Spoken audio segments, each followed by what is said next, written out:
চৌঠা নভেম্বর থেকে শুরু হয়েছে, 4, 5, 6, 7, 8 5 দিন অতিক্রান্ত, 120 ঘন্টা অতিক্রান্ত, কিন্তু কেন এই এলাকায় এখনো এনুমারেশন ফর্ম আসছে না, যখন 3 কোটিরও বেশি এনুমারেশন ফর্ম 294টা বিধানসভা কেন্দ্রে পৌঁছে গিয়েছে? আমাদের প্রতিনিধি অনুপম পাত্র কি তুলে ধরেছেন দেখুন। আমি এই মুহূর্তে দাঁড়িয়ে রয়েছি বিধাননগর পৌর নিগমের 28 নম্বর ওয়ার্ড নিউ টাউন সংলগ্ন লোহার ব্রিজের কাছে উদয়নপল্লী। এই এলাকায় আমরা এসে প্রথমে আমাদের যেটা জানার ছিল যে এই এলাকায় নাকি ভোটার কমে গিয়েছে।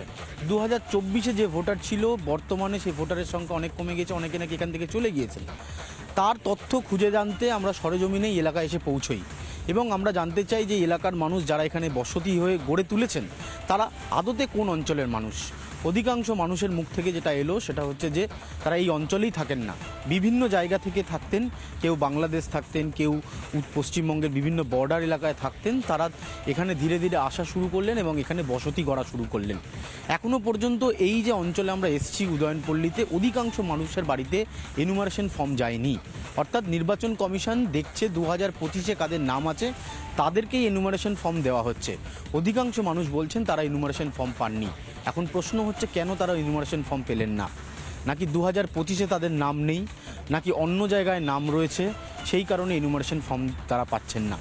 একজনের সাথে আমরা কথা বললাম, তিনি বলছেন বাংলাদেশের সাতক্ষীরায় তার বাড়ি, তিনি এখানে চলে এসেছিলেন, তারপর এখানে এসেই 2011 সালে voter card, Aadhaar card, PAN card, ration card যাবতীয় তথ্য তৈরি করে নিয়েছিলেন এবং তারপর থেকেই লাগাতার পশ্চিমবঙ্গে ভোট দিয়ে যাচ্ছেন। এখন এই সমস্ত মানুষগুলো এখানে রয়েছেন যারা এখানে এখনও পর্যন্ত এনুমারেশন ফর্ম পাননি।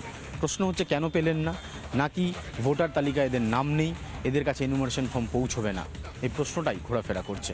ক্যামেরায় দীপঙ্কর কাঞ্জিলালের সাথে অনুপম পাত্র, রিপাবলিক বাংলা, বিধাননগর। একটা লোকসভা এলাকার 7টা বিধানসভা ধরে ধরে কোথায় কত ভোট, আমাদের পক্ষে কত ভোট, একটা বিধানসভায় তার অন্তর্গত পুরসভা পঞ্চায়েত ধরে ধরে ভোট, একটা পঞ্চায়েতে একটা পুরসভায় ওয়ার্ড ধরে ধরে বুথ ধরে ধরে ভোট নির্ণয় করা হয়, দলের নেতারা করেন। সেখানে কাউন্সিলর তার নিজের ওয়ার্ডে নিজের বুথে বাংলাদেশিরা রয়েছেন জানেন না। স্থানীয় কাউন্সিলর প্রবীর সর্দার, প্রশ্ন রিপাবলিক বাংলার, আর তিনি বলছেন জানা নেই, দোহাই দিলেন কাউন্সিলর। রিপাবলিক বাংলার প্রশ্নে কাউন্সিলর প্রবীর সর্দারের কি প্রতিক্রিয়া দেখুন।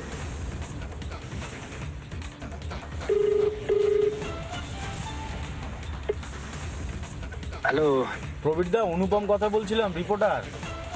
হ্যাঁ বলো। কিন্তু আপনার ওয়ার্ডে আমরা গিয়েছিলাম আজকে, উদয়নপল্লী, এটা আপনার তো? হ্যাঁ। ওইখানে গিয়েছিলাম, ওখানে অনেকেই বলছেন যে তারা এখনো এসআইআর ফর্ম পায়নি। তারপর ওখানে একটা দুটো দেবে বিএলও, না ওখানে একটা দুটো বাড়িতে না বাংলাদেশি তারা থাকতেন, বাংলাদেশ থেকে এসছে, তারা বাড়ি বিক্রি করে চলে গেছে, এসআইআর এর ফর্মের ডকুমেন্ট দিতে পারবে না এই ভয়ে। হ্যাঁ, এইসব নিয়ে একটুখানি জিজ্ঞেস করতাম।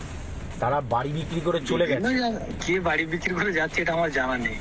আপনার জায়গার মানুষ তো বসবাস করছে সেটা তো আমি জানি। আপনার এলাকায় বাংলাদেশি রয়েছে, আমরা দু একটা ঘরে গেছিলাম, সেখানে তালা মারা রয়েছে, স্থানীয়রাই বলছে যে এরা বাংলাদেশ থেকে এসে এখানে অনেকদিন ধরে রয়েছে। 15 দিন আগে জিজ্ঞাসা করুন না, উনি তো বলছেন, তারা বলেছে, সেটাই বলুন যে স্থানীয় মানুষ বলছে। আবার কি না তবু আপনি যেহেতু জনপ্রতিনিধি না, আপনি জনপ্রতিনিধি, আপনি আপনার ওয়ার্ড, হ্যাঁ, ওখানে বাংলাদেশিরা এতদিন ধরে ঢুকে রইলো, আপনি জানতে পারলেন না, সেটাই আর কি। আপনি যান উদয়নপল্লীতে? না যাই না। কেন? নিয়মিত যান না ওখানে? সেটা এলাকার মানুষের কাছে জিজ্ঞাসা করুন না যাই কি না যাই। না যদি যেয়ে থাকেন তাহলে ওখানে যে বাংলাদেশিরা রয়েছে আপনি জানতে পারলেন না? তা বাংলাদেশ থেকে তো অনেক মানুষ এসে এখানে আছে, অনেকেই আছে। আপনার ওয়ার্ডে? হ্যাঁ, তো কি হয়েছে? কতজন আছে বাংলাদেশি আপনার ওয়ার্ডে? আপনি দেখুন না, ওখানে গেছিলেন, খুঁজে বের করুন। আমরা খুঁজে বের করেছি বাংলাদেশ না আপনার ওয়ার্ডে। বিভিন্ন জায়গার মানুষ আছে, কে কোথা থেকে এসছে আমরা কি করে সেই সবগুলোকে আমরা জেনে বসে থাকি যে কে কোথা থেকে এসছে? আচ্ছা, মানে আপনার কাছে কোনো তথ্য ছিল না যে এরা বাংলাদেশ থেকে এসছে? আমি কাউন্সিলর হয়েছি, আমার ক বছর হয়েছে, তাই আমার আশা থেকে কি নতুন বসবাস করছে? আমার দেখা এরা বসবাস করছে। এবার কে কার দেশ বাড়ি কোথায়, লক্ষ্মীকান্তপুর, কার দেশ বাড়ি জয়নগর, সেই সব কি আমরা তাদের বাড়ি জিজ্ঞাসা করবো যে আপনারা কোথা থেকে এসছেন, কোথায় বাড়ি? নাকি নতুন করে ঘর বেঁধে বস্তি হয়েছে? বলুন এটা, যে নতুন করে বস্তি হয়েছে, তাই না বলবেন যে নতুন করে আপনার আশা কাউন্সিলর হওয়ার পর এই বস্তিগুলো হয়ে গেছে? তার মানে এইগুলো আপনার কাউন্সিলর হওয়ার আগে এসছে? হ্যাঁ, ওই মানুষগুলো তো ছিল ওখানে, আমার দেখা তো বসবাস করছিল।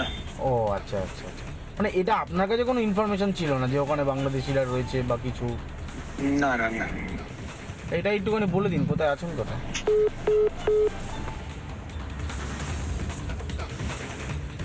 শুনলেন কাউন্সিলরের বক্তব্য। আর বিধাননগরের উদয়নপল্লীর এই ঘটনায় রাজ্যের বিরোধী দলনেতা শুভেন্দু অধিকারী, প্রদেশ কংগ্রেস সভাপতি শুভঙ্কর সরকার তারা কি বলছেন দেখুন। ভুয়া ভোট বেরিয়ে গেলে ভোট পার্সেন্টেজ বাড়বে।